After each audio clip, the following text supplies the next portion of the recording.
Primary data is data where the results and data you have collected through your own research and experiments. The positives of this are that you know it will be reliable as you have collected it yourself, and you should know that you haven't made any errors, making the results reliable. However, this could be very expensive to collect the data, and especially if a lab has been required to collect this data.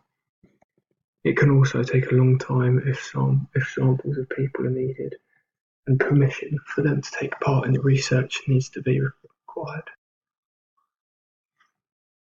Secondary data is data collected by someone other than the user, meaning the research was done by another researcher and they have paid only for the results.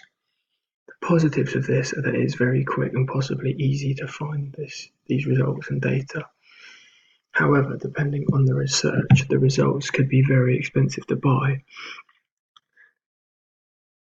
The results could also be not particularly reliable, or done as they are done by a researcher with very little credibility or knowledge or experience, therefore making the use pretty useless for these results.